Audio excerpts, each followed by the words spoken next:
Welcome to Vision Pros, the show all about spatial computing, visionOS, and getting work done on the Apple Vision Pro. I'm Tim Chatton, host of the show. Well, I guess I'm personally most excited about having a huge canvas to spread out and getting rid of these constraints of these of the physical screens that we've been around for so long. And thinking back on your earlier comment about, well, would you take this outside? And that's actually a place where maybe you would do that more often. Like right now, if I go outside to work on something, maybe I'm bringing my laptop with me, but then I've got a small screen. But imagine if I've got these on and maybe I really would love to be there, or I'm out at the park or wherever, and I'm enjoying the physical environment that I'm in. Plus, I'm enjoying being able to have this huge workspace, even bigger than the large screen that I'm used to from my Mac, right? Welcome back to another episode of Vision Pros. I'm thrilled to be joined by Ken Case of the Omni Group. Ken has been through many platform launches, and in this episode, we dive into what he's excited about by visionOS and discuss more broadly this very special time of a new platform being born and what can be learned from some of the past new platforms that have emerged over the years. As a reminder, you can support this podcast over at patreon.com/iPadPros or by subscribing in Apple Podcasts. Apple Podcasts has a new yearly option at $35 yearly, which will get you early access to both iPad Pros and Vision Pros through Apple Podcasts. My thanks to everyone that currently or has in the past supported the podcast. It means the world, and even $1 a month over on Patreon goes a long way in helping with the production of this show. With that, here's my interview with Ken, all about visionOS. Welcome to the podcast, Ken. Thank you. So for those that don't know who you are, can you share a bit on your background and, how long you've been a developer and whatnot? Sure, you bet. Well, I got my start with computing, really, I guess, when the Apple II arrived at my school back in at 79, and started learning to program a little bit, and so on. Fast forward, I went to the University of Washington, took computer science classes there, and quickly fell in love with Unix computers. Mm-hmm. And while I was there, the Macintosh came out, and I fell in love with that as well, but I couldn't afford it. So I kind of watched it from afar and studied all of the inside MacBooks and so on, but never actually programmed it. And I went back to, programming the VAX and so on, using these old ancient 9-track tapes and so on. But fast forward a bit more, after using about, 17 computing platforms over a few years, I was being a sysadmin, a systems programmer, and I was trying to write software. As I wrote code, invested time in putting it into code, I wanted it to be available to as many people as possible. Yeah. So I was trying to write for really cross-platform code. Mm-hmm. And then I discovered the next platform and found how much more productive it made me. And I guess there are two ways for, the time I invest in coding to be efficient. One is for it to be available to as many people as possible. Yeah.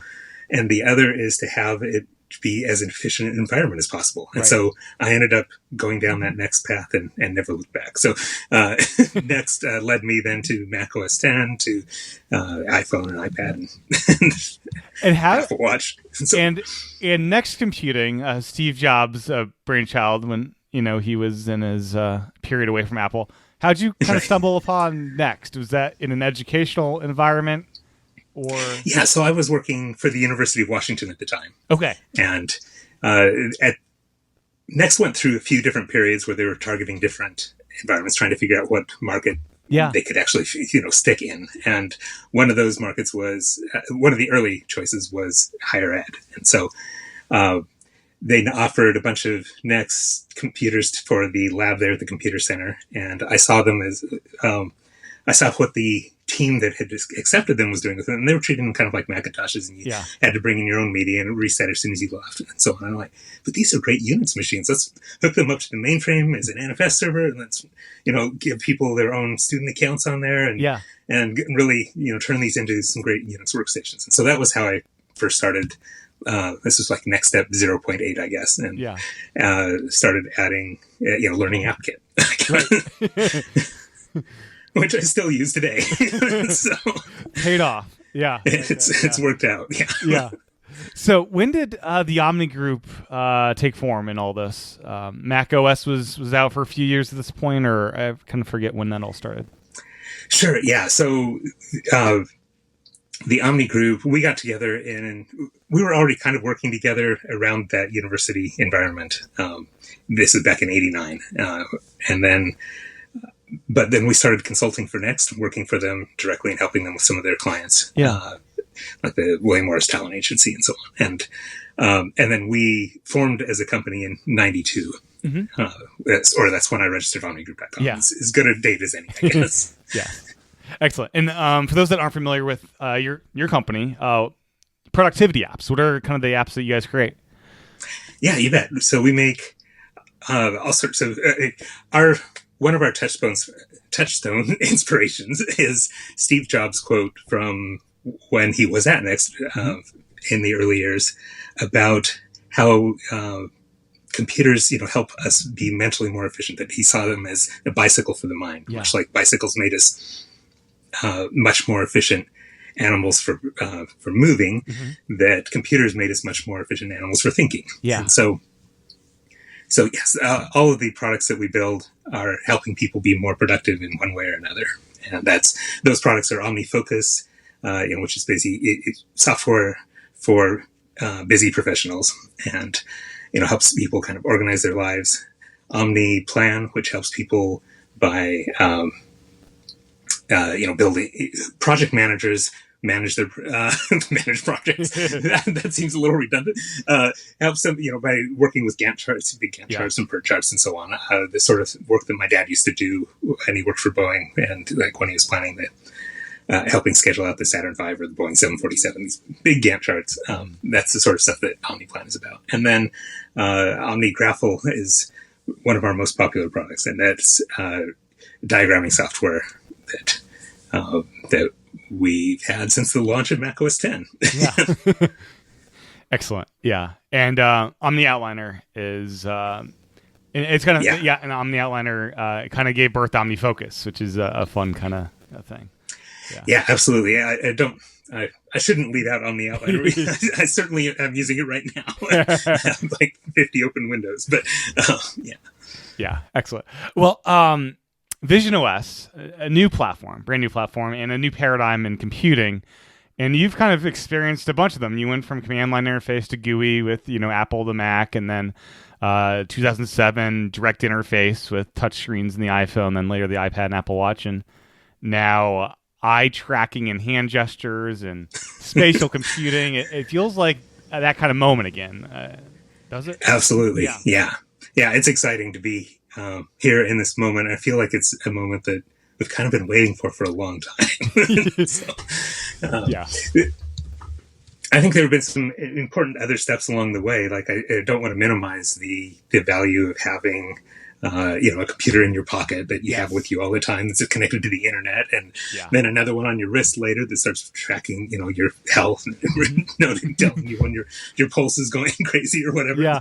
All of these things are also exciting in their own way. But so one of the things about this past decade is that changes have been that the devices have mostly been getting smaller and smaller workspaces. And that's of course been really valuable in terms of being able to put it on your pocket or on your wrist and take it with you on the go and be connected to the internet. And so I don't want to minimize the value in that, of course. Yeah. But one of the really exciting things about the Vision Pro is that, in a sense, this is now giving us a much huger workspace to work with. Yeah. Suddenly the canvas for our apps to build content within is much, much bigger rather than going to a smaller and smaller screen. So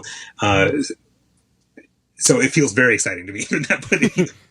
Yeah, and it's anywhere you want to be with it, which is really cool. Absolutely. Yeah. Yeah. and one of the cool things I realized when I'm seeing how the developer kind of things about it is on the Mac you have these toolbox windows and auxiliary windows. Apple calls these in visionOS Ornament Windows. And this is something I would love to have on iPad. This is something that they've like refused to do on iPad pretty much. You kind of can't have extra, you can have secondary windows on iPad, but it's basically the app running twice, and it's right. This feels like a nice merger of the Mac where you have all these extra auxiliary windows with iPad, and it's so you can have this huge huge workspace with all the good pop-up windows and extra goodies that kind of brings everything together in a sense. Yeah, I love what they're doing with the design of this platform, that it's both letting you stay connected to the environment that's around you. That's one of the big kind of new features, I think, around this particular around their spatial computing vision. Yeah. And at the same time giving you all of the space to work with, and as you say, they've just done a beautiful job of the way they've connected all of the pieces here. Yeah. So you've been around for a lot of different platforms, and some that haven't been successful, some that have.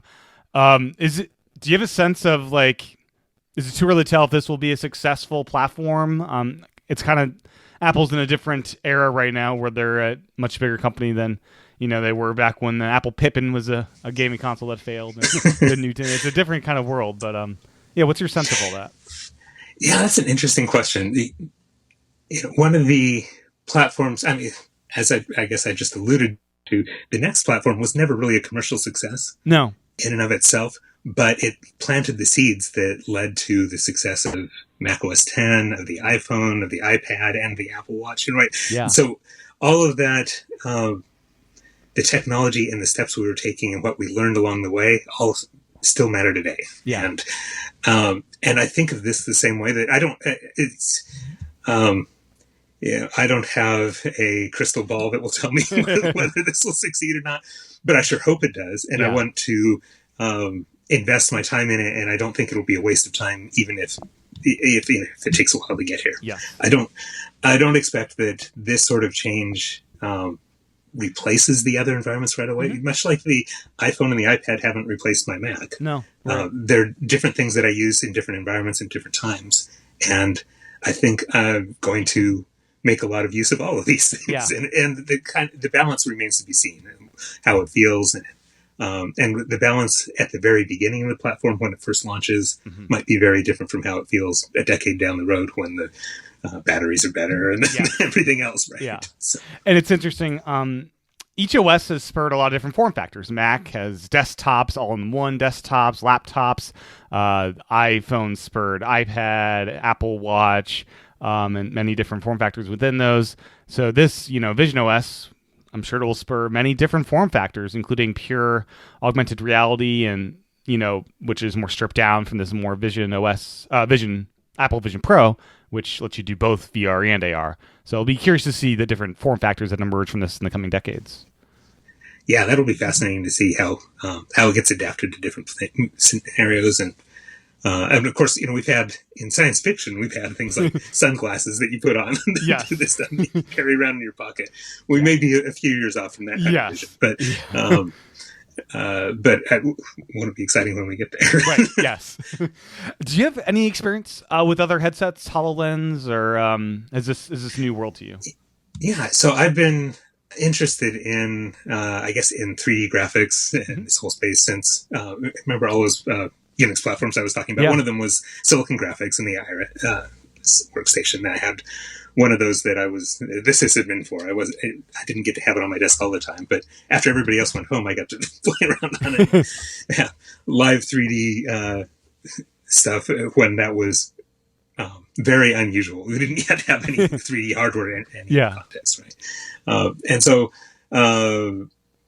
I've been at the graphics lab at the University of Washington, also experimenting with VR from the very, very early days, in around 1990, 1989 too. And over the years, as things come out, I'm very interested in seeing, what they can do and how they work and everything else. So yes, I've done, multiple generations of the Vive. I pre-ordered the Oculus, but then they got by Facebook. And I'm not so sure anymore if they're going to be tracking everything I see Yeah. sending out ads based on it. But, Yep. And of course, I'm here in Seattle, where a lot of friends that I know have gone to work for Microsoft, and so I haven't spent a lot of time with the HoloLens. I have played around with it just a little bit with them. They said, "Hey, check it out." Yeah. And so cool. Yeah.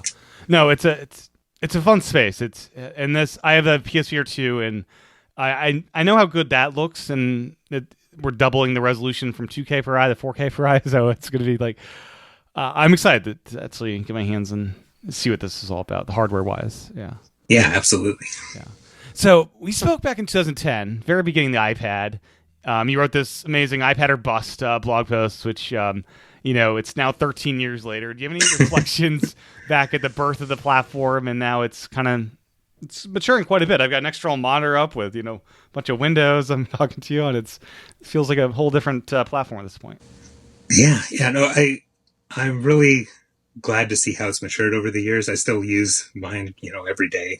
So I'm using it right now for this conversation. Right, one of them. I have several of different sizes that I use for different things, and I think it's been.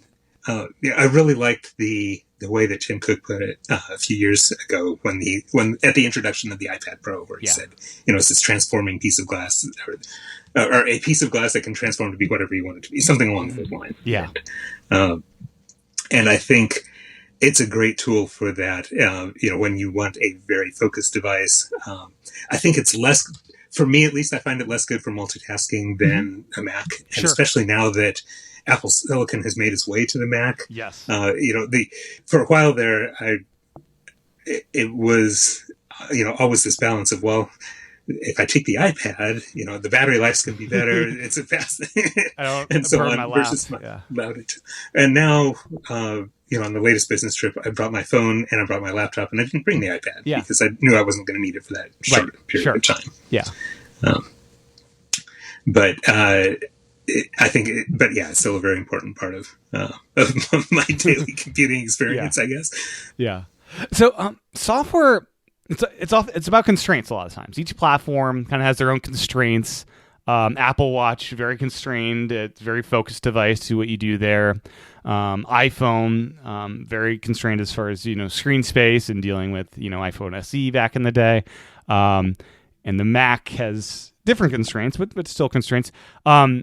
What do you see as the constraints within visionOS and kind of like the things that aren't constrained, such as like screen real estate? You can have this like 50-inch app to work within, and you have the constraint of, does this person just have their hands and eyes and no keyboard or mouse? And designing around being a pro tool for when you do have the keyboard and trackpad to get serious input done versus being accessible and usable still with just your hands and eyes. Yeah, that's one of the exciting things, I think, anytime there's a new platform that comes out is kind of thinking about, well, now what does computing look like given this whole different set of constraints that are going on? And I think you covered, kind of the basic changes, right? That we have the much, in some ways the screen is more limited in that it's enclosed around your face. Right. And so other people can't see it as you're working with other people nearby, unless they have one too and you're in a shared environment. But then it is so much more freeing to be able to put your windows all over the place. At least it is in the simulator. I hope it works. We'll see how it feels as we actually get to try it out. But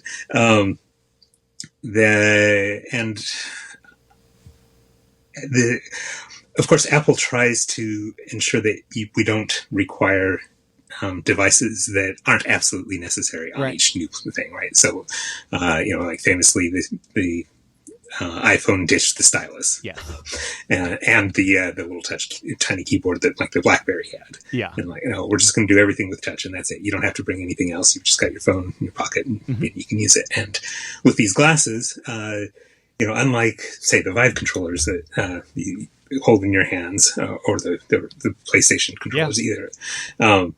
It's all done just through with your gestures and doing motion tracking, and so I think that's pretty exciting to to have that be so independent in that way, so you don't have to carry other things around and bring them with you. That makes it more powerful and more portable and everything else.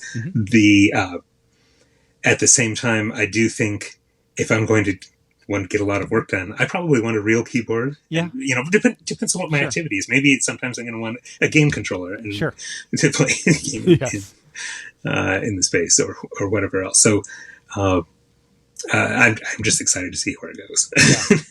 Yeah, one thing I'm thinking about is with all these Ornament Windows is placing like a control surface on like a table in front of you and having a customized, say OmniGraph, like here are all my different shapes, and I can mess with the shapes and throw them up on the main window. Or if I'm a music composer, I have a virtual full screen piano that I can, play in front of me, and like all these, virtual input. I'm not sure how feasible that is in version 1 of the SDK, if you're able to do that kind of stuff yet, but that seems like an option down the road where you wouldn't need hardware as much. Yeah, I'm really curious about that myself. I feel like there's opportunity there with the skeletal hand tracking that they do and so on. Yeah. That in theory you could, for example, maybe put a virtual keyboard on on the desk in front of you or on your lap, and then just tap at it and not have to have a real one with you to be able to type efficiently. But I don't know how we'll see how the accuracy is, as you say, in this first version. But I do think it's exciting to think of the possibilities there. And because the device itself is so portable, I'm seeing in the social media feeds of other developers that are working in the simulator and adapting their apps.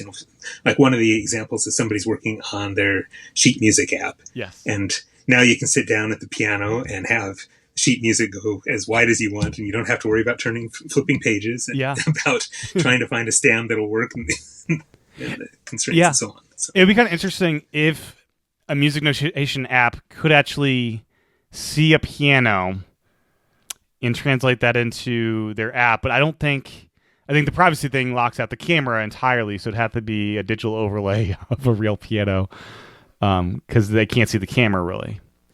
Yeah. Yeah, I don't. Maybe you could place things on each of the keys, though. Right. Yes. So, as you say, you sort of have your own overlay. It's like, all right, here's my keyboard. I'm going to put it right there on the real keyboard. And it'd be fun with like keyboard shortcuts, being able to program in like a digital touchpad of like you have all your hotkeys, just big buttons on your desk that you can just hit. Right. As a thing. Yeah. I was the idea of the touch bar finally taking off of this huge touch bar. That's definitely useful. Yeah. A touch bar in multiple dimensions. Yeah. So something I'm curious about is we've only had to deal with like 2D graphics, really, or at least no 3D, true 3D as far as at least as a productivity developer. Yeah. So the shift into being able to work with 3D assets and applications, how do you see that going? And do you see any potential uses within Omni apps to make use of that, like OmniGraph having 3D assets, and how does that translate when you're trying to share a single document across different platforms and things like that? Right. Well, I think it's important to be able to have those sorts of options. Like you could imagine maybe one of the stencil sets in OmniGraph is now a chess set, and you're moving stuff around and you're showing positions, and it really looks like you've got a board. In that case, presumably, you still want to be able to share all that content with people using OmniGraph somewhere else. And I think you would just do a visualization and say, okay, well, what's the angle that you want to present this at? And, or maybe let people rotate it in other contexts as well.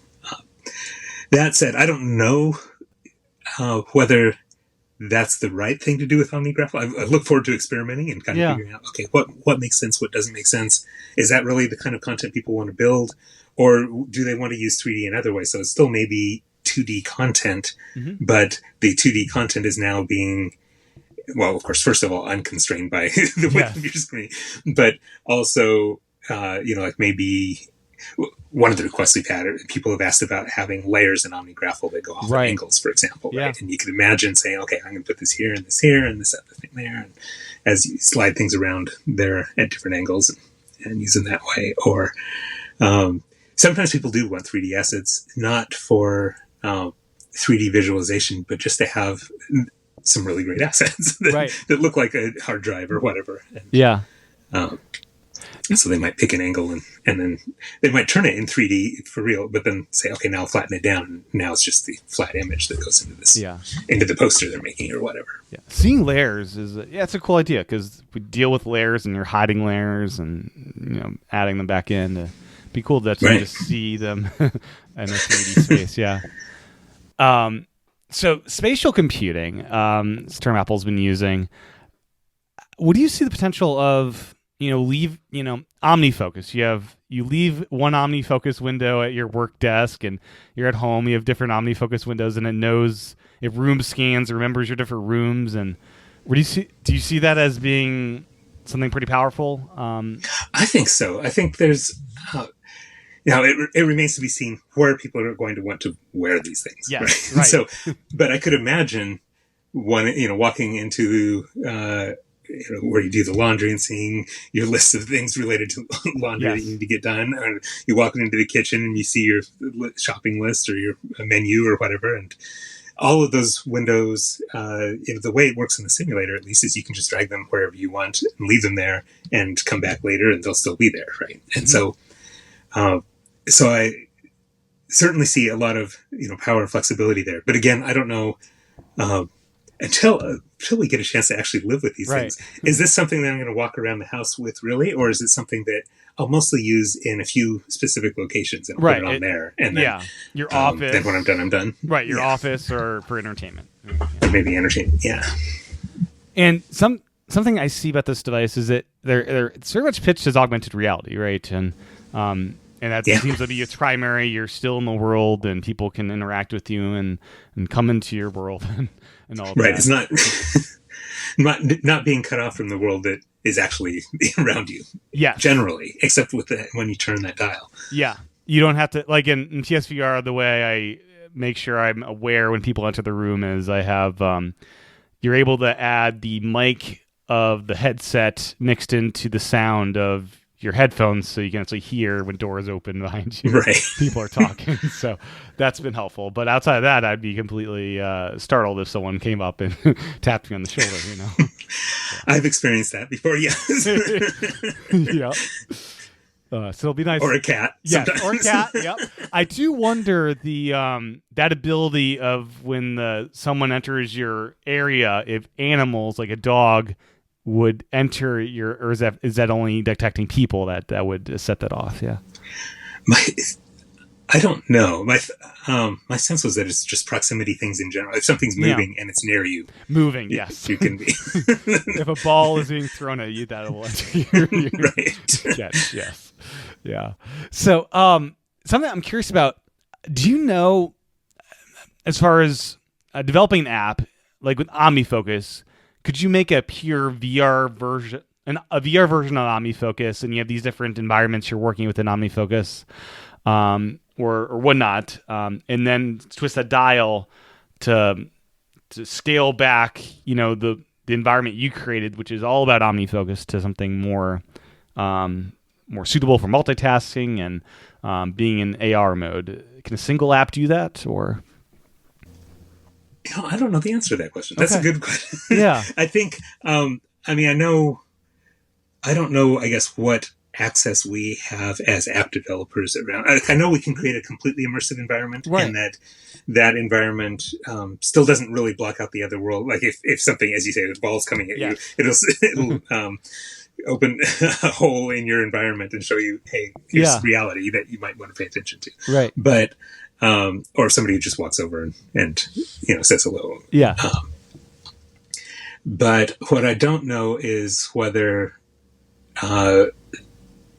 we get to choose like how much that environment is on or off, the way that it's built in. So, of course, the system has this already built in with its own, you can go be in Mount Hood or whatever, and here's this great environment. You turn the dial, and that seems like a fine place to go do my OmniFocus review. I don't know that we need to have to build our own VR environment when Apple's doing some great environments. And maybe we'll open that up for, I hope that they open that up for third parties to do like just environments that maybe any app could live in.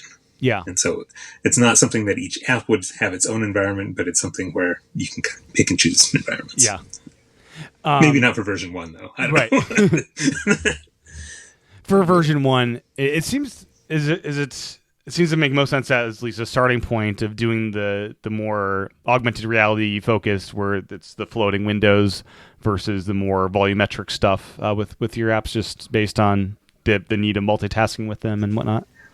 I think so, and I have this sense that is more what Apple's emphasis is as well, right? That their vision for this product is not. I mean, they never said the word VR or virtual reality at all in their presentation. That what they care about is not replacing the world around you, but augmenting it and making you more efficient in it. Yeah. So, or maybe having some more enjoyable experiences within it. Yeah. Which, that starts to tread that line. There's a line between, okay, at what point does this become virtual? When you do turn on those environments, so you're blocking out the plane in that example in the keynote, or and you're just watching the movie or whatever. There are times where an immersive environment totally makes sense, of course. Totally. Yeah. And for certain, if you have a really tiny office, you're probably going to need to do at least frontal VR to get the space and distance faked to you to have a room to work in. In my room I'm currently at, I'd probably just want to turn my chair around and have a little table in front of me for a keyboard and use all the space behind me rather than being, so close to the wall where I have my computer. Right. That makes sense. Yeah, so it'll be interesting how workspaces shift. And I mean, do you see yourself? I could see myself working on the outdoor patio outside on spring or fall days. Like, are there different places you could see yourself working that you wouldn't otherwise with this kind of setup? I think it will be more comfortable visually to work in other places, but I have intentionally set up like a really nice office chair and so on, and so it's hard for me to imagine, well, let's see, would it be truly more comfortable outside? Well, if the whole point is I'm kind of bringing my environment with me anyway, it doesn't matter where I am, and I might as well be in the most comfortable chair. Yes. So I guess we'll see. Yeah. I think there's certainly opportunity there, and times where, maybe you want to be in a particular location because you are trying to, augment the world around you, not just withdraw from it. Yeah. How do you see developers taking advantage of these Ornament Windows alongside the main Windows? This kind of immersion of Mac and iPad in my mind, kind of, it really feels that way to me. Yeah, so I think we're going to see a lot of Ornament Windows for sure. That they're a great way of being able to have sort of these utility. I mean, it's almost like the widgets that we have on the iPad in a sense, except that they're much more focused. They're usually associated with a particular main document window, and it'll be interesting to just see what kind of control we have over that. We have some level of control over the placement. As we've been working in the simulator with OmniFocus, for example, now the perspective bar goes along the left edge as an ornament window, just kind of detached from the main window, and it's all exciting to work with and see. Yeah. And I can't wait to really work with it truly on a daily basis. Yeah. Do you have a sense on multitasking yet? Being able to drag stuff from one app to another. You're clicking and then basically using your eyes to tell it which window I want to drag this to, I guess. How seamless do you think working across apps will be in this environment? Right. So I think I certainly hope so. That drag and drop has been such an important part of, or maybe I should just say app interoperability has been such an important part of the computing experience for decades now. Yeah. And when we didn't have it on the phone for a few years, or between different apps, or on the iPad, came to the iPad first. that felt very limiting. And of course, this is an environment that I want to be exactly the opposite of that. But I have not explored it a lot. I really should set it up with like two of our apps, Omni Outliner and OmniFocus side by side. And what happens when I drag a project from OmniFocus into Omni Outliner? Do all the pasteboard types come across properly as I would expect? Does that gesture even work the way I would expect? Right. And that's where maybe it gets a little bit hard to know for sure how it works until we have the real hardware to play with. Yeah. Yeah. Because trying to do that in the simulator, all right, maybe it works, but then how does it actually work when you're doing that with your eyes and your gestures? Yeah. How's your experience with the simulator been so far? Has it been, have there been a lot of roadblocks to getting the iPad versions of your apps up and running just in the rudimentary form so far? No, it's been a really great tool, I think. Really appreciate that they have it there and that it's so robust. It's sometimes maybe a little too forgiving. And so, it will support things that I don't necessarily expect the real hardware to support well. Yeah. And things like, it's really easy for a mouse pointer to just stay in one position. Yeah. But I don't think it's going to be so easy for an eye to stay that solidly focused. So, so you really want to do the sort of, simulate the sort of micro motions that your eyes do as you're looking at something, and understand that if you're pointing at something, you might accidentally trigger the neighboring element if it's too close. And so you should spread those things out, right? Apple gives some good specific advice about that. Like, that things should be, I think it's 60 points apart. And then the point system is set up so that it scales based on the distance of the window. So when a window is further away, all of the content grows so that from the eye's point of view, they're all still kind of the same distance apart, which is an interesting thing to do. And it's kind of hard to accurately position windows from my point of view in the simulator, but I imagine in reality, it's going to be pretty easy to grab something and then put it right there and then, understand what happened and where it is. Yeah, and Apple seems to have a default distance in mind, and it seems like they let you put windows close, but they're not encouraging it for sure. Do you see ergonomic, eye health reasons as to why you would probably not want a app that is focused on, say, putting a digital sheet of paper on your desk and you're just staring down at it for a long period of time? Is that something that people you think should stay away from, just eye health wise, probably until we have hardware that physically moves to have a different focal distance? Right. Well, and all of that's kind of an interesting question. Like when something is, when you position a window near your face, is it really is it a near focal distance, or is it, because the glasses are the same distance no matter what, right? Yeah. I mean, the goggles are. Yeah. And so, is that distance basically constant, and it doesn't matter how far away you theoretically put it or how close you theoretically put it, it's always going to be. Yeah, because I know, like, prescription, like, you need them, even if you don't need prescriptions for looking at stuff up close.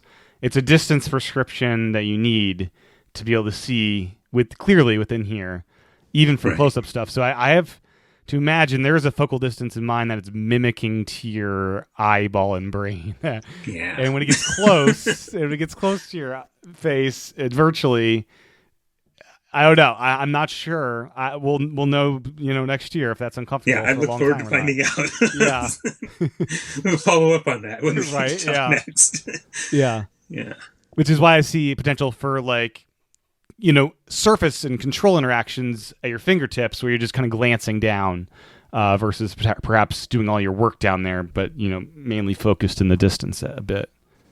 Yeah, I mean, I feel like I ought to know the answer to this because it's not like VR is new, and I have been using other VR devices over the years. But I feel like the work, or I shouldn't say work, the activities that I've been doing in the other VR devices are basically not work. Yes. Right. And so, there might be exercise or whatever, but they're not actually. And I imagine with the Vision Pro that I will be doing a lot of work. And so it's a very different activity and different kinds of focus. And, I don't know, I'm going to spend hours looking at windows in this space in the way that I never would do when I'm playing Beat Saber or whatever. Right. Yes. Yeah. It's kind of interesting because, before the keynote, I was not too excited because Apple doesn't get gaming, and why am I going to care about this? And I was right. They don't get gaming, and I'm still going to game on my PSVR 2. Right. But this is a new computing platform that's going to be, a desktop replacement for many use cases, I think. Yeah, I mean, you would never get the sort of apps that I'm expecting to see on day one here on the other platforms. No. It's just designed that way. They're not designed for reading a bunch of text, for example. No. The resolution isn't there. Yeah, and there is, some games where you need to read some text in VR, and that's where it shows its weakness. Like yeah. I mean, the HDR stuff's there on PlayStation. You can look up at the sun, and it kind of blinds you a bit. Like that that sells it. But when you have to get like very detailed text, I'm excited to see what Apple can do with their hardware there. Yeah. What are you personally most excited about with visionOS and this whole new platform? Well, I guess I'm personally most excited about having a huge canvas to spread out in, getting rid of these constraints of these of the physical screens that we've been around for so long. And thinking back on your earlier comment about, well, would you take this outside? And that's actually a place where maybe you would do that more often. Like right now, if I go outside to work on something, maybe I'm bringing my laptop with me, but then I've got a small screen. But imagine if I've got these on, and maybe I really would love to be there, or I'm out at the park or wherever, and I'm enjoying the physical environment that I'm in. Plus, I'm enjoying being able to have this huge workspace, yes. Even bigger than the large screen that I'm used to from my Mac, right? Yeah, yeah, exactly. So that's I guess the thing I'm personally most excited about. I think it's important to remember, how long it took to really tap into the potential of the iPhone. Yeah. Even looking back, the first year was amazing, what it could do, but it was nothing compared to the second year once we had all the apps. And then, I'm trying to remember. Did you guys have like a web app in that first year to access? We did. Yeah, that's right. Yeah, you would.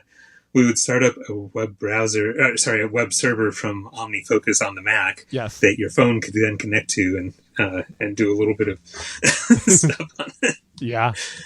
I was so glad when we were able to replace that with a real app. Right. But for the first year, that was Apple's story, right? Yeah. You can build web experiences for it. Yeah. Were you jailbreaking in 2007, getting OmniFocus running before it was official? No, I kind of followed what was going, like what Craig Hockenberry was doing and so on from a slight distance, and like, all right, that's fascinating. I think they were doing, didn't they have like Forensic on really early, plus Twitterific maybe, or some early iterations of it. But I always felt like I don't have time for that right now. I'm busy trying to get this OmniFocus stuff done. Right? We were shipping on version 1.0 that year, right? Yeah. Right. So, yeah. Yeah. It was a busy time for us. Very. Much like right now, I'm not playing with the beta version of iOS 17 because I've got to stay focused on, all right, what's actually shipping and that I need to have our software ready for. Yeah. Well, yeah, I'm very excited, and it sounds like you are as well. And we got another little bit less than a year to wait on this stuff. Yeah. A lot of challenges ahead, I think, that we have. Thank goodness we already did all the Swift UI work that we started a few years ago, right? Yeah. But OmniFocus is positioned, the reason that it works as well as it does right now in the simulator is because all of these controls are already, native controls by virtue of being written in Swift UI. And so that was just translated over well. OmniFocus 4, that was one of the big things you guys undertook, was Swift UI entirely, right? Yeah, exactly. Yeah. And so, when I press on the, like on a row in the simulator, and then it does the hover effect for much like a long tap, which I assume is going to be like I gaze at it and I pinch. Right, yeah. And then what happens in the simulator is the row raises up little bit out of the window, comes toward you, and then the context menu pops up and it's at the same level and it's all beautiful. Just like, okay, I can't wait. Yeah. Yeah. And I'm super curious with the Mac interaction.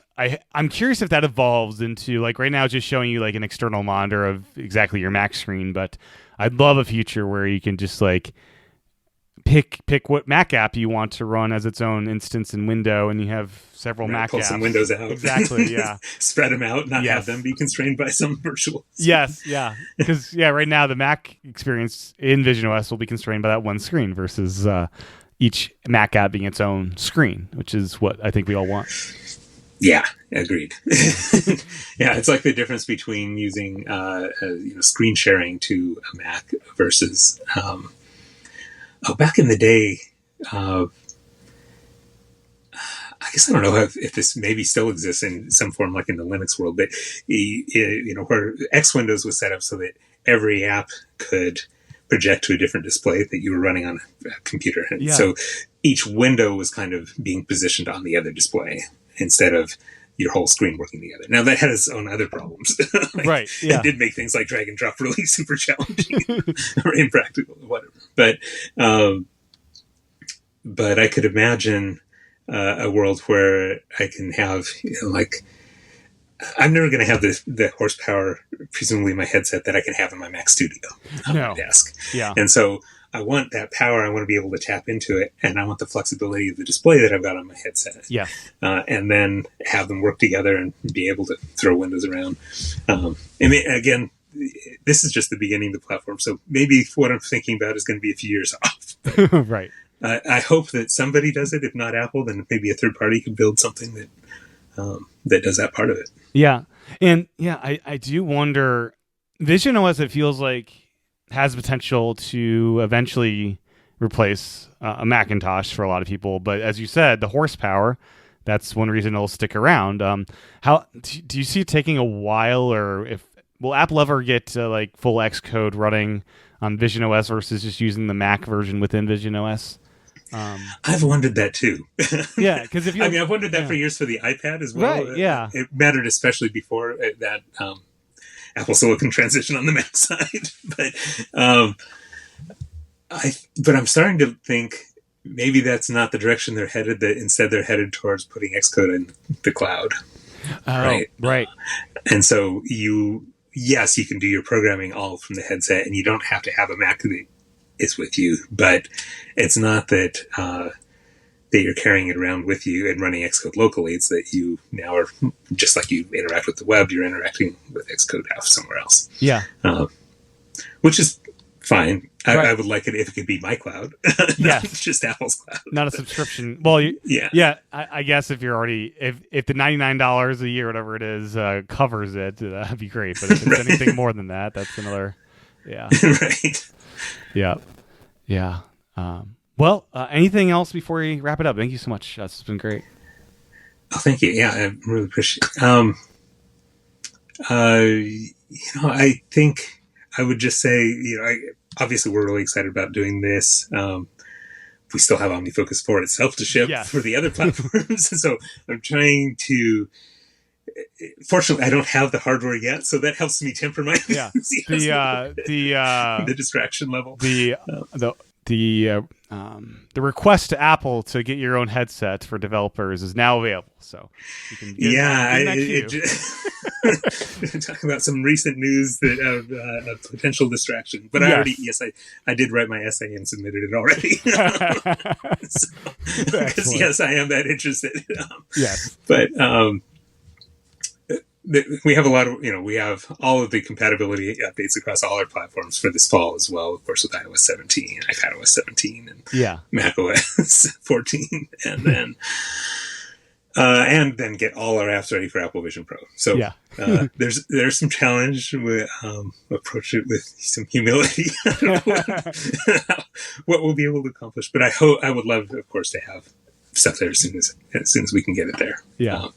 And one of the things that I find really exciting, I guess, about Apple doing this platform is their focus on the humanities. I sort of already alluded to being connected with the outside world is an important focus of theirs. But then also their they're focused on privacy as a fundamental human right. Yeah. And so they're not letting you do eye tracking, and all of those sorts of things. It helps me, I guess, place more trust in the platform. If I actually want to be using this as a productivity tool, not just gaming on it, right? Then I feel like I can do that. And that's something that we, of course, value strongly as well. We have a page about it, OmniGroup.com /privacy. Yes. So anyone's curious, what our stance is. We believe as well that privacy is an important fundamental human right. Yeah. I do really hope gaming gets an entitlement in the future OS for that to enable eye tracking, because there's some games that make great use of that, where you're looking at objects, you're lifting up with your hand, and like I think there are absolutely applications where it makes sense, and where as long as the user is consenting to it and knows what they're getting into and has decided, I think it's appropriate here, and that it's not just taken for granted that the Facebook app you have it all the time. My eye data, right? Yeah, that they're like I don't know how some of these other things.